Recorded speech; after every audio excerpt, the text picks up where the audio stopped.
Welcome to iDream media. So కొందరు మనుషులు పైకి చాలా మంచిగా ఉంటారు, కానీ మన వెనక మనతో మంచిగా మాట్లాడి మన వెనక గోతులు తీస్తూ ఉంటారు. అలాంటి వాళ్ళని కనిపెట్టడం ఎలాగా, అలాంటి వారి నుంచి మనల్ని మనం ప్రొటెక్ట్ చేసుకోవడం ఎలాగా, వివరాలు తెలుసుకుందాం. మనతో పాటు ఉన్నారు ప్రముఖ family counsellor and senior journalist Priya Chaudhary గారు. మ్యామ్ నమస్తే అండి. నమస్తే అమ్మా. సో జనరల్గా మనం కొన్ని క్యారెక్టర్స్ చూస్తూ ఉంటాం మన లైఫ్లో. అంటే మనతోని చాలా బాగుంటారు, చాలా హార్ట్ఫుల్గా ఉంటారు. మనం కూడా అలాగే వాళ్ళతో మాట్లాడతాము. వాళ్ళు ఏదో ఒక 2 విషయాలు చెప్తే మనం 4 విషయాలు చెప్పాలన్నట్లు 4 విషయాలు చెప్తాం. మళ్ళీ ఈ 4 విషయాలకి 40 విషయాలు జోడి చేసి ఎవరితో చెప్పాలో వాళ్ళతో చెప్పి పెద్ద పెద్ద గొడవలు పెట్టేస్తూ ఉంటారు. అవతల వాళ్ళు ఎప్పుడు మనతో మంచిగా మాట్లాడేవాళ్ళు ఎందుకు మనతోని సరిగ్గా మాట్లాడట్లేదు, మొహం మార్చుకుని ఉన్నారు అంటే ఈ క్యారెక్టర్ అనేది మనం తెలుసుకునేసరికి చాలా టైం పడుతుంది. సో ఇలాంటి క్యారెక్టర్స్ని మన లైఫ్లోంచి పంపించాలన్నా అంత తొందరగా పంపించలేము. వాళ్ళతో మాట్లాడకుండా ఆపేయాలన్నా ఆపేయలేము. సో అదొక అడిక్షన్ లాగా ఉంటుంది.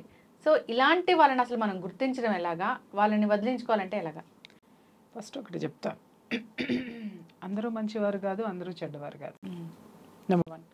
రెండోది ఏంటి అని అంటే, ఇప్పుడు మీరు ఒక మాట అన్నారు, ముందు చాలా బాగా మాట్లాడతారండి, వెనక ప్రచారం చేస్తూ ఉంటారు. వాళ్ళ బుద్ధే అది.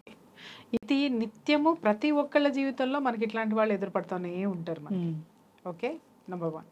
రెండోది మీరేమన్నారు, వాళ్ళని ఎలా అవాయిడ్ చేయడమో, వాళ్ళని ఎలా గుర్తించాలి అనేసి మీరు మాట్లాడారు. Very easy. ఎందుకు ఈజీ అంటున్నానంటే, వాళ్ళతోటి మనం చెప్పిన ఏ విషయమైనా సరే మూడో వ్యక్తి నుంచి మనకు వస్తుంది. ఓకే, మనకు వచ్చినప్పుడు అది వాళ్ళు తప్ప. ఎందుకంటే ఇలాంటి వాళ్ళతోటి చాలా చనువు మనతో పెంచుకుంటారు. అసలు ఎలా ఉంటారంటే, అసలు మనం వాళ్ళ కడుపులో నుంచి తీసి మనకు పెట్టేస్తున్నారు అన్నంత భ్రమ కల్పించేస్తారు. అది భ్రమ మాత్రమే, వాస్తవం కాదు. అది చాలా భ్రమ. ఎందుకంటే కొంతమందికి కొన్ని మానసిక జాడ్యాలు ఉంటాయి. ఎదుటివాడు బాగున్నాడు అని అంటే వాడిని ఎట్టగొట్ట నాశనం చేయాలి. ఈర్ష, అసూయ, ద్వేషము ఏదైనా తీసుకో వీటిల్లో, లేదా ఈ 3 కలిపి తీసుకో. ఇంకొకటి ఏంటంటే, వాళ్ళు పెరిగినటువంటి వాతావరణం కూడా ఇలాంటి వాటికి, అంటే ఒక మంచి కుటుంబంలో పెరిగి రాలేదనుకోమ్మా, అలాగే తల్లిదండ్రులు మంచి గైడెన్స్ ఇవ్వలేదనుకోమ్మా, క్యారెక్టర్లు ఇలాగే తయారవుతాయి. ఇంకొకటి ఏంటంటే, మనతో బాగా ఎందుకు ఉంటారు, ఎందుకు ఇలా ఉంటారంటే, అలా ఉంటే తప్పితే మనం పూసుకోం కదా, అలా ఉంటే తప్పితే వాళ్ళని రానివ్వలేము. ఒక 2 మాటలు చెప్తారు కూడా అలా ఇంకొకటి ఏంటి అని అంటే, ఇప్పుడు మీరు ఏదైతే మాట్లాడారో ఎదుటి వాళ్ళకి వాళ్ళు చెప్పిన తర్వాత కానీ తెలియదని, ఎదుటి వాళ్ళు ఏదైతే చెప్తున్నారో వాళ్ళు అది కూడా నీ దగ్గరికి తీసుకొచ్చి చెప్తారు వాళ్ళు. అంటే ఎలా ఉంటదంటే, కొన్ని సందర్భాల్లో వాళ్ళు మనకు అడ్డం పడిపోయి మనల్ని రక్షించేస్తూ ఉంటారనమాట. కొన్ని తప్పులు వాళ్ళ మీద వేసేసుకుంటారనమాట. ఇలా ఒక భ్రమ కలిగిస్తారు. ఇది మాత్రం వాస్తవం కాదు. దయచేసి గమనించండి అందరూ. వాళ్ళు అయ్యో నన్ను పలానా చోట చాలా సేవ్ చేశాడండి, లేదా చాలా సేవ్ చేసిందండి, లేకపోతే పలానా నేను ఆపదలో ఉన్నప్పుడు ఆదుకుందండి, ఇంకొకటండి అని మాట్లాడితే, మన నుంచి వాళ్ళకి ఎంతో మేలు జరుగుతుంటే తప్ప, లేదా మనల్ని అధఃపాతాళానికి తొక్కేయడానికి మన చుట్టూ ఉన్నటువంటి మన అవసరాలను అన్నిటినీ కూడా వాళ్ళు క్యాష్ చేసుకోవడానికే ప్రయత్నిస్తారు, మనల్ని తొక్కడానికే ప్రయత్నిస్తారు. మనల్ని కాపాడారు, మనల్ని బాగా చూసుకున్నారు, మనల్ని సమర్థించారు అని అంటే, నువ్వు వాళ్ళని మొత్తం నమ్మడానికి వాళ్ళు చేయవలసినటువంటివన్నీ డ్రామాలు చేస్తారు. ఒక భ్రమ నీ చుట్టూ క్రియేట్ చేస్తారు. వీళ్ళు లేకపోతే మనం జీవితంలో లేమో, అరే వీళ్ళు ఆ రోజు కనుక వీళ్ళు నాకు సపోర్ట్ లేకపోతే నేను ఏమైపోయేదాన్నో, లేకపోతే వీళ్ళు నా కోసం ఇంత హెల్ప్ చేశారు ఏమైపోయేదాన్నో. ఇవన్నీ ఉత్తమ మాటలమ్మా. వాళ్ళు కాకపోతే ఇంకొకళ్ళు హెల్ప్ చేస్తారు మనకి. ఓకే, వాళ్ళు ఆ నిమిషాన్ని అక్కడ ఉన్నారు కాబట్టి, వాళ్ళు మనతో ఏదో మమేకమై ఉన్నారు కాబట్టి కొన్ని వాళ్ళకు కూడా చేయవలసి వస్తుంది. అర్థమైందా? వాళ్ళేమో అన్ని విషయాల్లోనూ చాలా గొప్పగా మనకి దూసుకొని రారు. మన పక్కనే ఉన్నారు, మనం ఇన్ని షేర్ చేసుకున్నాం, మనం ఇంత ఓపెన్గా ఉన్నాం కాబట్టి కొన్ని విషయాల్లో వాళ్ళు మనకి చేయవలసిన పరిస్థితులే వస్తాయి. అప్పుడు మాత్రమే వాళ్ళు అలాంటివి చేస్తారు. ఎందుకంటే వాళ్ళు చేయలేదని అనుకుందాం, ఇప్పటి వరకు సాగుతున్నటువంటి రిలేషన్ బ్రేక్ అవుతుంది. తర్వాత ఏంటి అని అంటే, వీళ్ళు బయట మన మీద చేసేటటువంటి ప్రచారాలు కానీ, లేకపోతే మన గురించి ఆడిపోసుకున్నాయి కానీ ఎక్కసారి మీద వచ్చి పడిపోతే పడేసి కొడతారన్న భయము కావచ్చు, లేకపోతే ఇవన్నీ ఎక్కడ బయట పడిపోతాయో అన్న విషయంలో కూడా మనకి ఆ సిచ్యుయేషన్స్లో వాళ్ళు సహాయపడడం అనేది జరుగుతుంది. తర్వాత వీళ్ళని ఎలా గమనించాలండి, ఎలా గుర్తించాలండి అని అంటే, ఈజీగా మనకి తెలిసిపోతుంది, మనకు ఖచ్చితంగా తెలుస్తుంది. ఎందుకంటే వీళ్ళతో మాత్రమే మనం డిస్కస్ చేసినవన్నీ బయట వాళ్ళకి తెలుస్తాయి. బయట ఎవరితో డిస్కస్ చేయం. ఇదేంటి వీళ్ళతోటి కదా మాట్లాడాము అని చెప్పేసి మనం ఏం చేస్తాము అని అంటే మనకి తెలుసు, కానీ వీళ్ళు మన మీద చూపించే ప్రేమో మనల్ని నమ్మించిన విధానమో వాళ్ళ మీద మనకు అనుమానం వెళ్ళదు. ఏం చేస్తాము, ఎక్కడన్నా జరిగిందేమో, గట్టిగా అడిగితే నొచ్చుకుంటారేమో, లేకపోతే ఈ ఫ్రెండ్షిప్ బ్రేక్ అయిపోద్దేమోనని చూచాయిగా మన వాళ్ళ ముందు కనుక ఏంటండి ఇలా జరిగి ఇలా ఈ మాట బయటకు వచ్చింది, ఇలా మాట్లాడుతున్నారు అనగానే వెంటనే వీళ్ళు ఏం చేస్తారంటే ఆ పక్కనాళ్ళ మీద ఈ పక్కనాళ్ళ మీద, వీలైతే నీ సొంత భర్త మీదో నీ సొంత తల్లి మీదో తండ్రి మీద కూడా తోసేస్తారు వాళ్ళు. అంటే అంత భయంకరమైన ఎస్కేపిస్టులు వాళ్ళు. తర్వాత వాళ్ళది బయటపడింది అని అనగానే మనల్ని కొన్ని రోజులు దూరం పెట్టేస్తారు. ఖచ్చితంగా దూరం పెడతారు. ఎందుకు దూరం పెడతారంటే వాళ్ళలో ఒక భయం, ఇది ఎక్కడ తెలిసిపోతుందో ఏమవుతుందో అని బయట ప్యాచప్లు వేసుకుంటూ వస్తారు అన్నమాట వాళ్ళు ఈ విషయాలు. ఇలా మనకి కనీసము వీళ్ళ నుంచే మనకు బయటకు వెళ్తాయి విషయాలన్నీ కూడా. ఎందుకనంటే మనం చర్చించేది వీళ్ళ దగ్గర. ఎందుకంటే మనకు ఆత్మీయులు అనుకుంటాం. మన ఫైనాన్షియల్ విషయాలు కానివ్వండి, లేదా ఇంట్లో సంసారానికి సంబంధించినటువంటి ఇబ్బందులు కానివ్వండి, లేదా భార్యాభర్తల మధ్య ఉన్న గొడవలు కానివ్వండి, అత్త ఆడపడుచుల మధ్య ఉన్నటువంటి గొడవలు కానివ్వండి, లేకపోతే అన్నదమ్ముల మధ్య ఉన్నటువంటివి కానివ్వండి, వీళ్ళు అంత నమ్మకంగా మన దగ్గర నుంచి లాగుతారు అనమాట. లాగిన తర్వాత ఏం చేస్తారంటే వెంటనే అవతలాలకు మోసేస్తారు. ఏమండి అది కూడా చెప్పటం కూడా ఏంటి, నిజంగా సమర్థులు ఉంటే గనక ఇలా చేయకండి, తను చాలా మంచివాడు, లేదా తను చాలా మంచిది, మీరు ఇలా చేయకండి, మేము సపోర్ట్గా ఉన్నాం, ఇలా చెప్పరు. తెలుసా అండి ఇలా అంట అలా అంట, ఇది కూడా చెప్పింది అస్సలండి అని మొదలు పెట్టేస్తారు. లేదంటే వాళ్ళని కూడా వరుసలు కలిపేసుకుంటారు అనమాట. విషయం ఏంటంటే వీళ్ళు మనతో మాత్రమే కాదు, మన చుట్టుపక్కల ఉన్న మన కుటుంబ సభ్యులందరితో కూడా అంతే బాగా ఉంటారు, అంతే బాగా నమ్మిస్తారు. నమ్మించిన తర్వాత గొంతు ఎలా కోస్తారంటే తడిగుడ్డతో గొంతు కోయటం అంటారు చూసారా. తడిగుడ్డ ఒక్కసారి బిగిసిందంటే ఓపెన్ అవ్వడం చాలా కష్టం అమ్మ. ఆ స్థాయిలో వీళ్ళని మనం గనక నమ్మేసి మొత్తం వాళ్ళ దాంట్లో కనుక జోన్లోకి వెళ్ళిపోయామో వాళ్ళని వదిలించుకోవడం కానీ ఆ కోపం నుంచి మనకు బయటికి రావడం కానీ చాలా కష్టం. ఎందుకని అంటావేమో రెండు విషయాలు.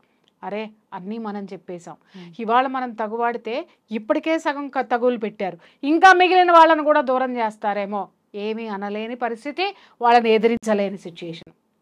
రెండో విషయము, వాళ్ళని మనం ఎక్కడ చేస్తామని ముందే వాళ్ళు మనల్ని బ్లేమ్ చేయడం అనేది మొదలు పెట్టేస్తారు. బయటపడిన తర్వాత ఈ సిచ్యుయేషన్స్ అన్నీ ఎదుర్కోవాల్సి వస్తుంది. ఇవన్నీ పక్కన పెడితే ఏతావాత నేను చెప్పొచ్చేది ఏంటంటే ఎవరిని గుడ్డిగా నమ్మకండి, ఎవరిని నమ్మద్దు. ఈ ప్రపంచంలో మన కోసము నిజంగా మన కోసం ఎవరైనా ఉన్నారు అనంటే మన స్నేహం చేసినా చెయ్యకపోయినా వాడు మనస్తత్వమో లేదా ఆమె మనస్తత్వమో గొప్పదైతే నీకు సంబంధించిన ఏ విషయం నువ్వు చెప్పినా చెప్పకపోయినా నీ గురించి తెలిసిన పెదవి దాటి బయటికి రాదు. కాపాడేవాళ్ళు నీతో ఫ్రెండ్షిప్ ఉన్నా ఫ్రెండ్షిప్ లేకపోయినా సంస్కారవంతులైతే ఆ సంస్కారాన్ని వాళ్ళు నిలబెట్టుకుంటారు. ఇలాంటి కుసంస్కారులు సంస్కారహీనులు మనకి సొంత ఫ్రెండులో లేకపోతే సొంత బంధువుల లేకపోతే ఇంకెవరన్నా అయినా కూడా వాళ్ళని ఆమడ దూరంలో పెట్టాల్సినటువంటి అవసరం అయితే మాత్రం చాలా ఉంది. లేదనంటావా మొత్తం కూడా నేను చెప్తున్నాను కదా, భ్రష్టు పట్టిచ్చేస్తారు, మనశ్శాంతిని కోల్పోతాం, వ్యక్తిత్వాన్ని కోల్పోతాం మనము. అదే చెప్తున్నా, మానసిక పరమైనటువంటి బలహీనత మనకి వచ్చేస్తూ ఉంటుంది. ఎందుకనంటే మన చుట్టూ ఉన్న వాళ్ళందరినీ వేరు చేసేస్తారు, మనకు అర్థం కాదు ఇదేంటి వీళ్ళందరూ ఎట్లా అవుతున్నారు. నేను చెప్తున్నా, నా లైఫ్లో నేను చాలా ఫేస్ చేసి ఉన్నా. నా భర్తకే నా సొంత ఫ్రెండ్స్ అనుకున్న వాళ్ళు, చాలా గొప్పగా అనుకున్న వాళ్ళు ఎంత భయంకరమైనటువంటి ఇష్యూస్ని ఆయన చుట్టూ నెగిటివ్గా అల్లి పెట్టారో తెలుసా. నేను షాక్ విషయాలన్నీ తెలిసిన తర్వాత. విషయం ఏంటంటే నేను చెప్పింది ఒకటైతే ఆయన దగ్గరికి వెళ్ళింది ఇంకొకటి. ఫైనాన్షియల్ విషయాలు అన్న తర్వాత డిస్కస్ చేసుకుంటాం, ఇంకేదన్నా మనసు ఏదన్నా భార్యాభర్తల మధ్య చిన్న చిన్న తగులు వచ్చినా షేర్ చేసుకుంటాం. దాన్ని ఒక పెద్ద ఎలిగేషన్స్ కింద ఇంకా దానికి ఇంకొక 4 జోడించేసి భయంకరమైనటువంటి అగాధాన్ని భార్యాభర్తలు ఇద్దరి మధ్య క్రియేట్ చేసినటువంటి దరిద్రులను కూడా నేను నా జీవితంలో చూశానమ్మా. ఎస్, ఖచ్చితంగా మేడం. సో ఎవరికైనా నమ్మి ఒక మాట చెప్తే దాన్ని 100 మాటలుగా క్రియేట్ చేసి అవతల వాళ్ళకి చెప్తూ ఉంటారు. సో వీళ్ళ పని ఇదే అనమాట, గుంట నక్కలు అంటారు చూసావా, వీళ్ళకి బాగా యాప్ట్ అవుతుంది అనమాట. ఫైనల్ గా వీళ్ళ ఉద్దేశం ఏంటంటే, వీళ్ళ మోటో ఏంటంటే అవతల వాడిని మన గ్రిప్ లో ఎలా పెట్టుకోవాలి. అవతల వాడిని గ్రిప్ లో పెట్టుకోవటం కాదమ్మా, అవతల వాడు మన గ్రిప్ లో ఉన్న వాడిని ఎట్లా బ్లేమ్ చేయాలి. ఎందుకు అనంటే గ్రిప్ లో పెట్టుకోవాలనడానికి వేరు, గ్రిప్ లో ఉండడం అంటే ఆ ప్రేమ ఉంటది లేదా స్వార్థం ఉంటది. బట్ ఇక్కడ ఏముంటది అంటే జలస్ ఉంటది. లేకపోతే ఇక్కడ వీళ్ళలో ఏముంటది అంటే నేను ఇందాక చెప్పాను కదా, అసూయ, ద్వేషము, కోపము, ఈర్ష్య, ఈ 4 కూడా. ఎందుకంటే వాళ్ళకంటే నువ్వు ఎదుగుదల కదా గొప్పగా ఉండొచ్చు. నేను కౌన్సిలింగ్ చేస్తాను కదా, చాలా సంసారాల్లో నేను చూసా, ఈమె భర్త కంటే ఆమె భర్త అందంగా ఉన్నాడంటే ఆ మొగుడు పెళ్ళాలంతా ఇద్దరిని విడదీసేదాకా నిద్రపోరు. అలాగే వీళ్ళ అత్తగారులు మాంగారుల కంటే వాళ్ళ అత్తగారు మాంగారులు ఆమెను బాగా చూసుకుంటున్నారంటే వాళ్ళిద్దరి మధ్య అగాధం సృష్టించేదాకా ఈ సోకాళ్ళు మనుషులు, ఈ దరిద్రులు నిద్రపోరు.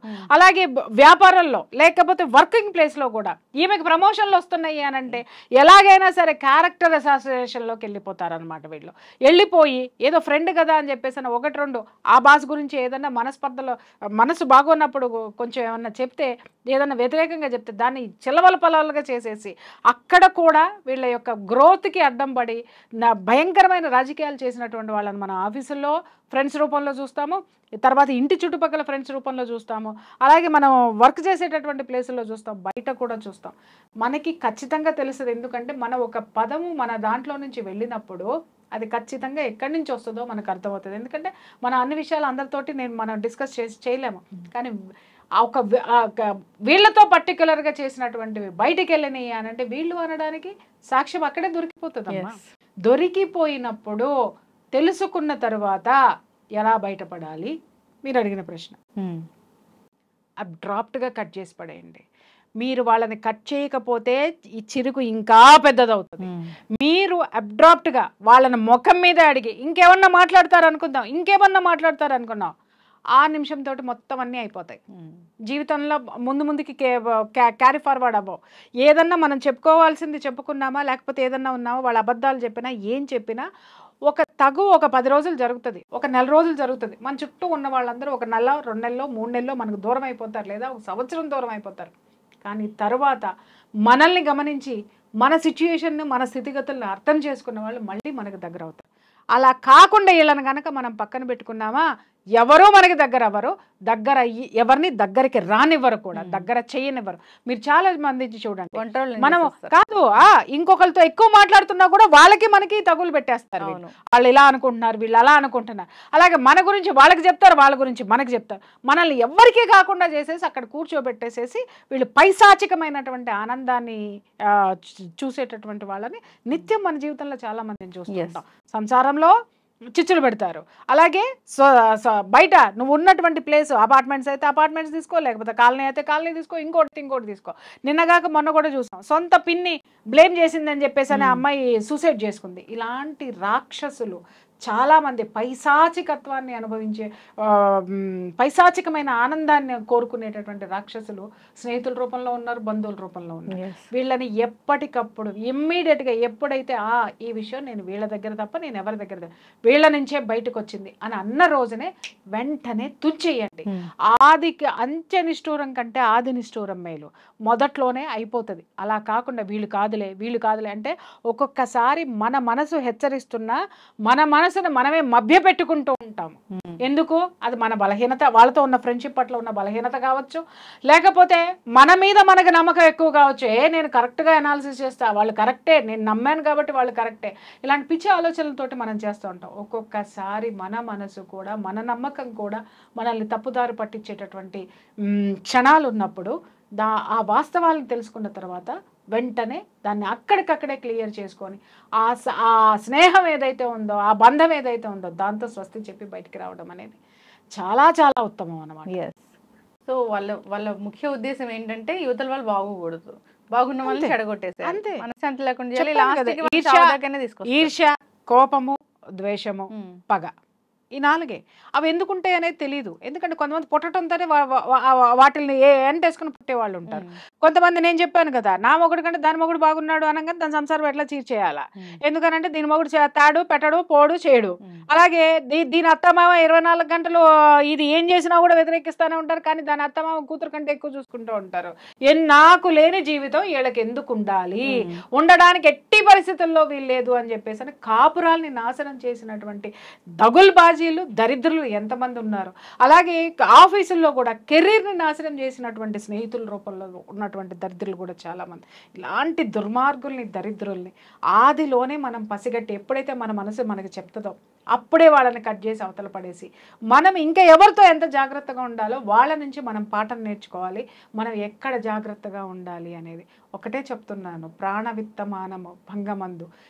ఏదైనా సరే మనల్ని మన పరువు ప్రతిష్టల్ని కాపాడుకునేటటువంటి విషయంలో, మన ప్రాణం పోతుంది అనేటటువంటి విషయంలో, మనకి వచ్చేటటువంటి ఇన్కమ్ పోయేటటువంటి అయ్యేటటువంటి ఖర్చుల విషయంలో ఇవన్నీ కూడా ఎప్పుడు కూడా గుమ్మనంగా ఉంచాలి. అందుకే మన పెద్దవాళ్ళు అంటారు, సంసారం గుట్టు రోగం రట్టు అంటారు.